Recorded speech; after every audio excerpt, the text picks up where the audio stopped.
Les commerçants du centre-ville, on s'est regroupés puis on a vraiment soumis des commentaires et des propositions à la ville vraiment sous 3 axes, qui est l'accessibilité du centre-ville, le sentiment de sécurité puis l'offre culturelle. Moi, je suis propriétaire au centre-ville de Saint-Jérôme. Je suis et propriétaire et locataire du centre-ville de Saint-Jérôme depuis plus d'une décennie. Et je peux sans conteste affirmer qu'il y a eu une dégradation dans l'attention qui est mise au niveau du centre-ville. Ne serait-ce que changer des ampoules qui sont brûlées. Il y a des ampoules sur la rue qui sont brûlées, ça va faire 5-7 ans. Il y a des poteaux qui sont complètement pourris par la rouille, qui sont tombés, puis donc avant de passer au travers d'un poteau de 2,5 pouces, là, faut que tu le négliges longtemps. Là. Des exemples comme ça, il y en a une multitude. Évidemment, l'association commerciale du centre-ville de Saint-Jérôme a proposé des solutions parce qu'on y croit au centre-ville, parce qu'on veut vraiment le faire vivre. Entre autres, au niveau de l'accessibilité, le stationnement étagé, c'est certainement une façon de permettre à plus de citoyens et de travailleurs de venir au centre-ville et de pouvoir y avoir accès. Quand on parle de sécurité, bien, il y a plein de façons d'obtenir la sécurité au centre-ville. On a commencé à avoir des policiers qui se promènent à pied dans la rue et qui interviennent avec les gens. Ça augmente beaucoup le niveau de sécurité. Mais il n'y a pas juste ça. Le fait d'illuminer correctement avec des lampadaires qui n'ont pas des lumières brûlées, ça augmente le niveau ou en fait le sentiment de sécurité qu'on a au niveau du centre-ville de Saint-Jérôme. Puis au niveau culturel, bien, on a mis en valeur la cathédrale, on a un amphithéâtre, on a un jardin du savoir, mais il n'y a pas d'activités qui y sont tenues. On a arrêté de faire la patinoire au niveau du parc Labelle. L'amphithéâtre, il y a possibilité de donner à contrat un promoteur, quelqu'un qui va faire des activités midi et soir pendant toute la période estivale. On a déjà eu des activités qui se tenaient avec des petits passeports. Donc, ce sont toutes des façons très faciles de mettre en valeur le centre-ville et de permettre aux citoyens de repasser au centre-ville de Saint-Jérôme. Quand les gens viennent, il n'y a pas forcément du stationnement et ils vont faire un grand détour. Donc, il y a aussi un système de sens unique au niveau des rues qui montent et qui ne descendent pas forcément, où il faut faire un grand détour avant de revenir au point à nos commerces. Et entre-temps, la place est prise. On va ramener ça plus spécifiquement au niveau du stationnement.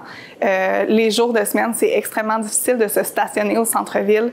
Il y a énormément de places qui ne sont pas accessibles à cause de vignettes de stationnement qui sont sous-utilisées. Il y a beaucoup d'argent qui a été investi par la ville pour refaire la promenade sur le bord de la rivière.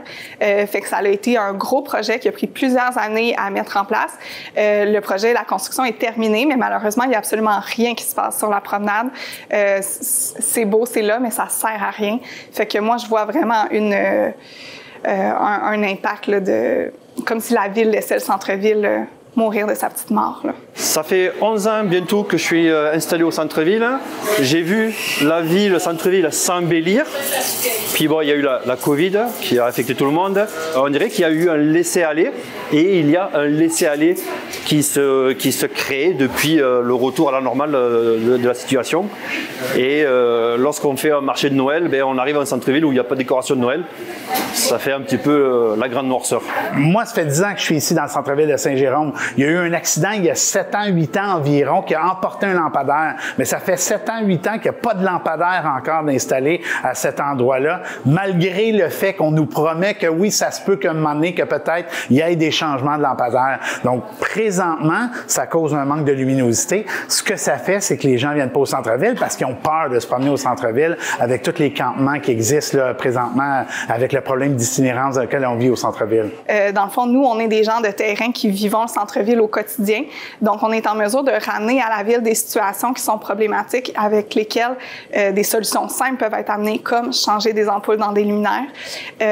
Puis j'ai l'impression qu'à chaque fois, on se bute vraiment à une fermeture de la ville, un manque de transparence ou de communication de leur part, je ne sais pas, mais vraiment, on sent que nos demandes sont pas écoutées, sont pas abordées avec sérieux. Puis on est obligé de prendre des moyens plus grands, comme publier des lettres ouvertes pour avoir une certaine écoute de la part des dissidents municipaux. Nous sommes la vitrine du centre-ville. Nous sommes un petit peu les yeux de ce qui se passe ici. On est en contact direct avec nos clients qui ce sont des Jéromiens, des gens qui viennent de l'extérieur, qui viennent au centre-ville voir comment ça se, nos commerces, etc. Puis quand les gens voient ce qui se passe, c'est un petit peu rebootant.